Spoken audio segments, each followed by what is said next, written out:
Halo Jenius, pada pembelajaran kali ini kita akan belajar materi kelas 5 tema 7 peristiwa dalam kehidupan dengan pelajaran IPS dan PPKN. Nah, jadi yang akan kita pelajari pada kali ini adalah peristiwa kebangsaan masa penjajahan.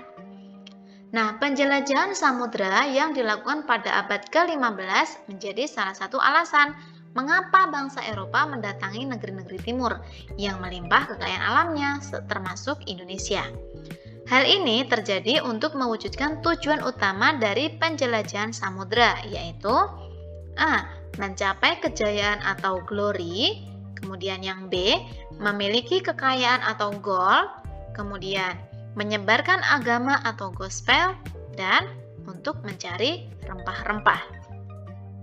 Jadi ini adalah tujuan mengapa bangsa Eropa itu melakukan penjelajahan samudra.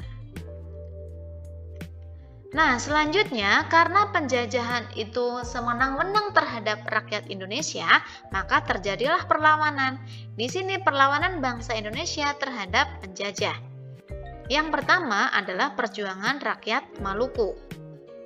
Pada tahun 1533, Sultan Ternate menyerukan perlawanan untuk mengusir bangsa Portugis yang berkhianat kepada kerajaan Ternate dengan memonopoli rempah-rempah.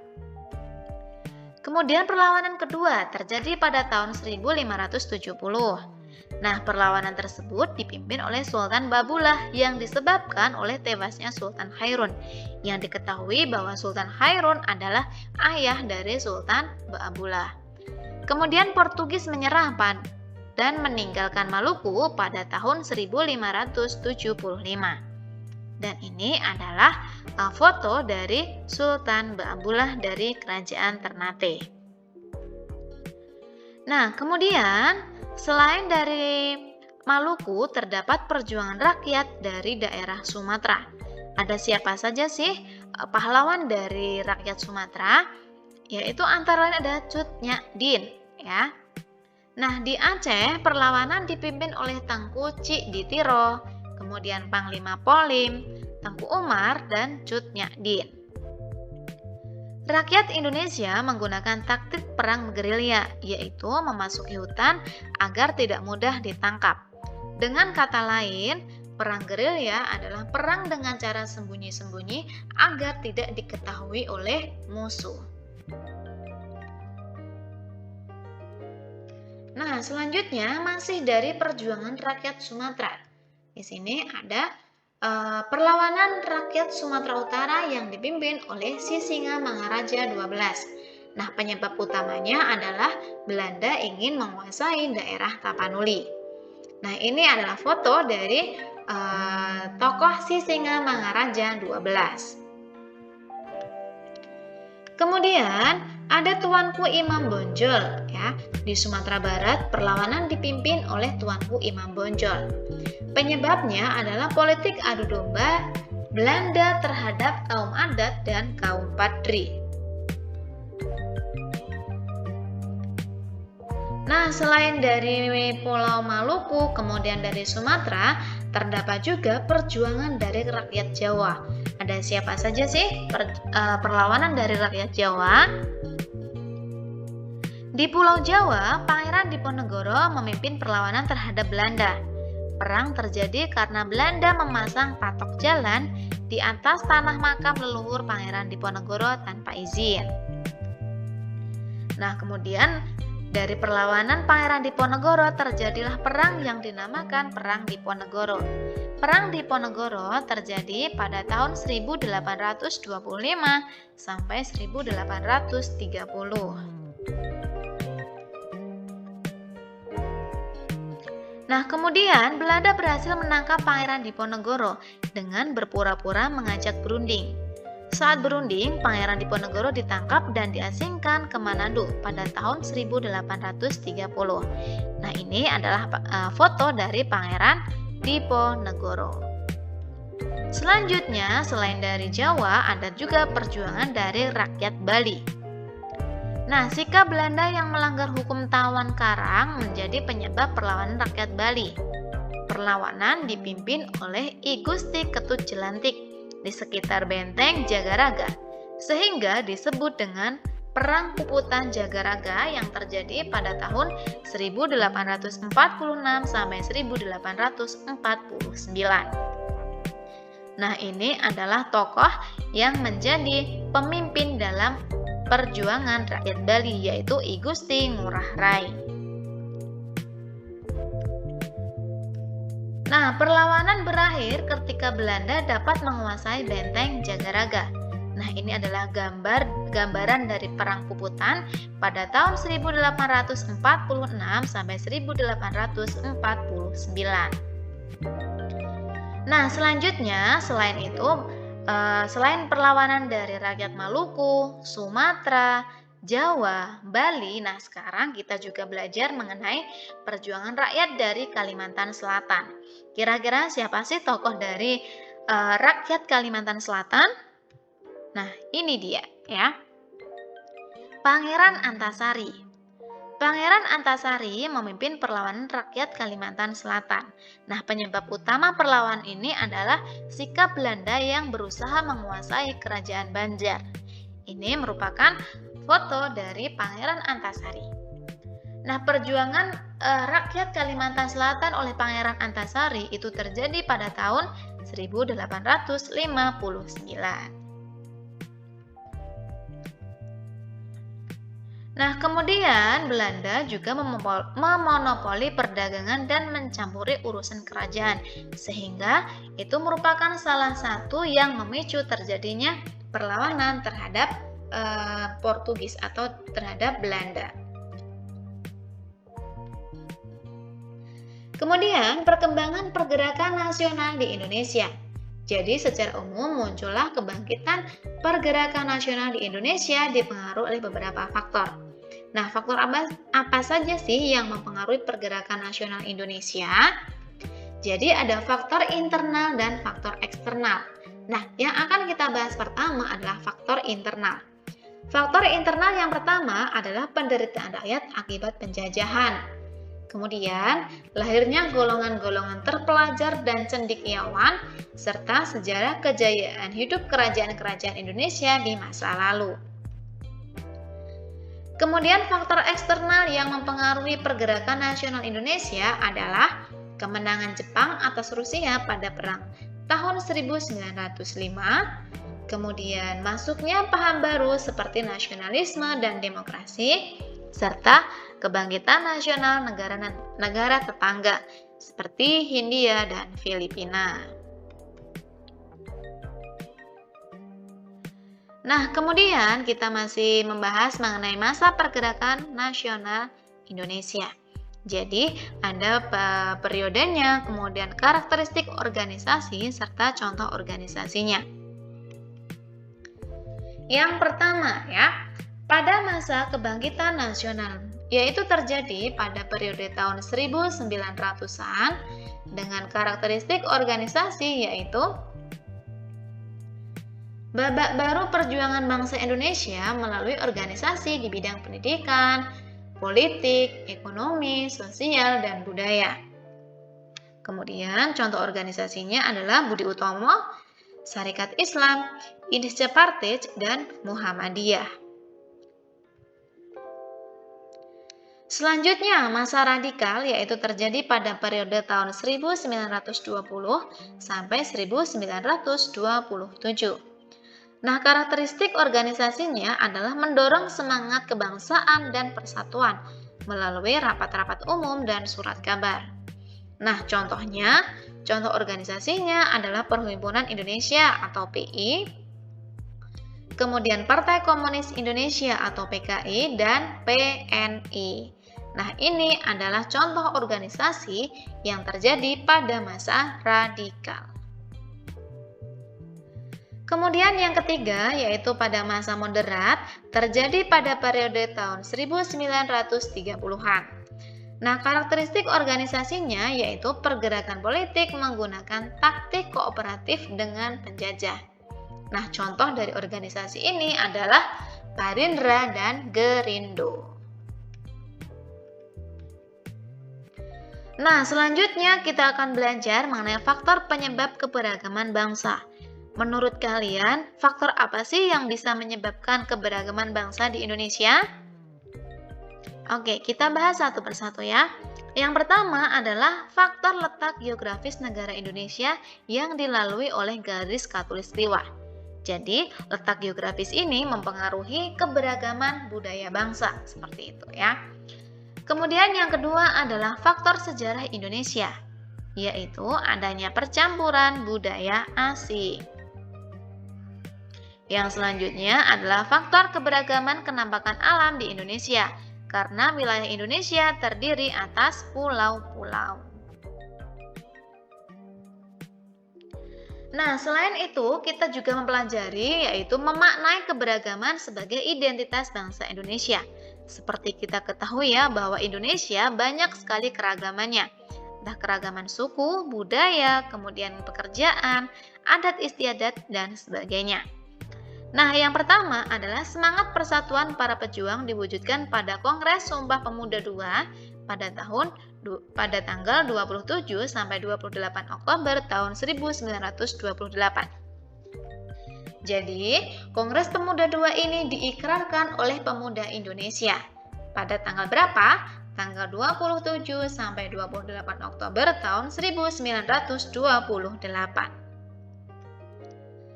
Nah, selanjutnya adalah Kongres Sumpah Pemuda II merupakan lanjutan dari Kongres Sumpah Pemuda I. Kemudian, Kongres Sumpah Pemuda II menghasilkan sebuah sumpah persatuan, yaitu Sumpah Pemuda. Nah, ini adalah gambaran dari pemuda Indonesia yang merumuskan Sumpah Pemuda.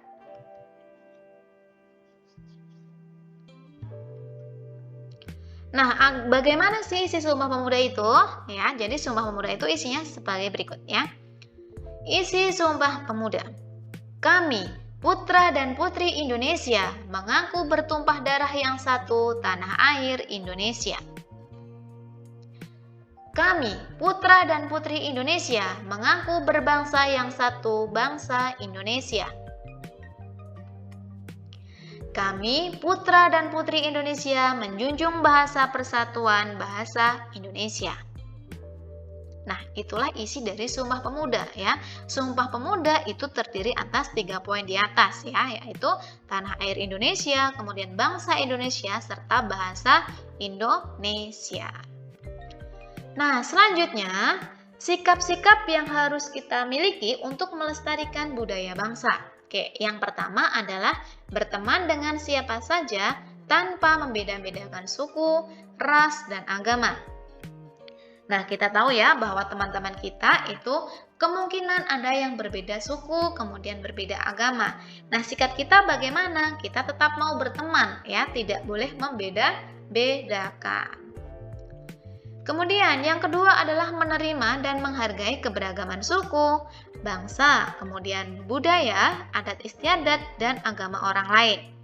Nah, kita pasti tahu ya bahwa tetangga kita ataupun teman kita itu mungkin memiliki budaya yang berbeda, adat istiadat yang berbeda, ataupun agama yang berbeda.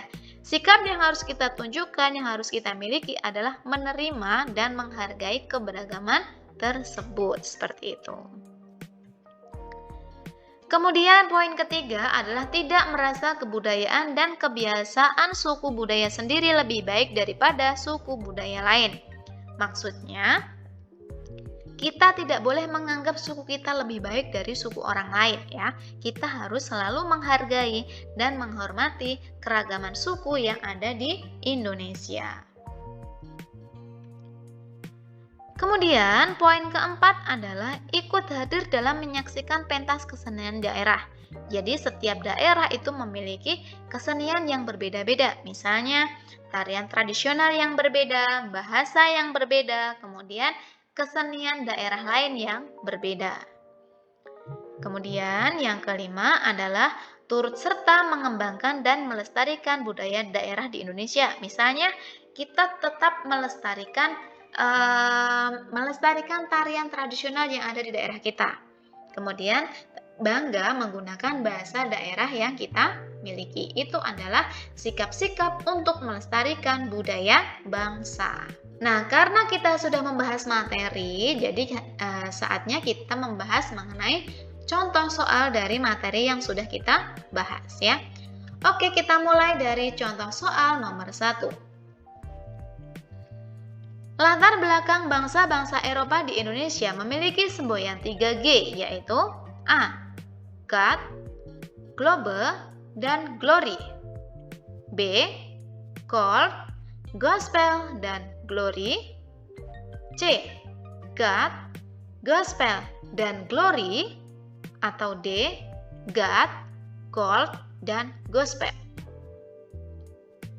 Jawaban yang tepat adalah yang B, benar ya, Gold, Gospel, dan Glory. Oke, next selanjutnya kita ke contoh soal nomor 2. Apa yang menjadi incaran bangsa Eropa di Indonesia dari misi penjelajahan samudra? A. Minyak bumi. B. Rempah-rempah. C. Emas. Atau D. Batu bara. Jawaban yang tepat adalah yang B, benar ya, rempah-rempah. Oke, next kita ke soal nomor 3. Berikut adalah contoh perjuangan atau tokoh perjuangan yang berasal dari rakyat Bali adalah A. Ki Hajar Dewantara. B. Pangeran Diponegoro. C. Tengku Umar. Atau D. I Gusti Ketut Jelantik. Jawaban yang tepat adalah yang D, benar ya, I Gusti Ketut Jelantik. Oke, next, selanjutnya ke contoh soal nomor 4. Mengenakan pakaian adat dari daerah masing-masing merupakan keragaman yang menunjukkan adanya perbedaan. A. Suku. B. Kegemaran. C. Jenis kelamin. Atau D. Agama. Jawaban yang tepat adalah yang A ya, keragaman suku atau perbedaan suku. Jadi kita ketahui ya bahwa setiap suku itu memiliki pakaian adat yang berbeda-beda. Oke, selanjutnya ke contoh soal nomor 5. Rizka dan Nina berasal dari daerah yang berbeda. Rizka berasal dari daerah yang bentang alamnya berupa pegunungan. Nina berasal dari daerah pesisir pantai. Keduanya memiliki kebiasaan dan budaya yang berbeda. Faktor yang menyebabkan adanya ragam budaya di antara keduanya adalah A. Ras asal. B. Lingkungan geografis. C. Latar belakang sejarah. Atau D. Perbedaan kepercayaan. Jawaban yang benar adalah yang B, benar ya, lingkungan geografis. Nah, sekarang latihan soal ya, giliran kalian untuk mengerjakan dan menjawab soal-soal di bawah ini. Oke, kita mulai ya dari soal nomor 1. Sumpah Pemuda terjadi ketika Kongres Pemuda II, yaitu A. 28 Oktober tahun 1978. B. 28 Oktober 1928. C. 28 Oktober tahun 1982. Atau D. 28 Oktober 1987. Contoh soal nomor 2. Di bawah ini yang bukan merupakan isi dari Sumpah Pemuda adalah A. Kami putra dan putri Indonesia mengaku bertumpah darah yang satu tanah air Indonesia. B. Kami putra dan putri Indonesia mengaku bernegara yang sama negara Indonesia. C. Kami putra dan putri Indonesia mengaku berbangsa yang satu bangsa Indonesia. Atau D. Kami putra dan putri Indonesia menjunjung tinggi bahasa persatuan bahasa Indonesia. Next, kita ke contoh soal atau latihan soal nomor 3. Sikap yang dilakukan untuk dapat melestarikan budaya adalah A. Bermain dengan teman yang satu suku saja. B. Menghormati suku yang lain. C. Merendahkan kebudayaan daerah lain. Atau D. Acuh tak acuh dengan kebudayaan sendiri. Oke, next selanjutnya kita ke soal nomor 4. Dahulu banyak bangsa Eropa yang ingin menguasai Indonesia. Antara lain dikarenakan A. Indonesia mempunyai laut yang luas. B. Indonesia memiliki banyak harta karun di laut. C. Indonesia memiliki teknologi yang maju. Atau D. Indonesia kaya akan rempah-rempah. Oke, next selanjutnya ke soal terakhir ya, soal nomor 5. Berikut ini yang bukan merupakan contoh upaya melestarikan kebudayaan lokal adalah A. Menyaksikan upacara adat dari daerah lain. B. Mempelajari lagu tradisional. C. Membuat informasi kebudayaan lokal. Atau D. Menjadikan budaya asing sebagai budaya lokal. Terima kasih sudah menonton video pembelajaran kali ini. Jangan lupa like, komen, dan subscribe, serta klik tombol lonceng untuk mendapatkan notifikasi pembelajaran berikutnya. Dan juga follow akun sosial media kita di Instagram @rumahbelajarjenio, @kakakjenio, serta di akun TikTok @kakakjenio untuk mendapatkan tips and trik cara mudah mengerjakan soal. Sampai ketemu di video selanjutnya. Bye-bye.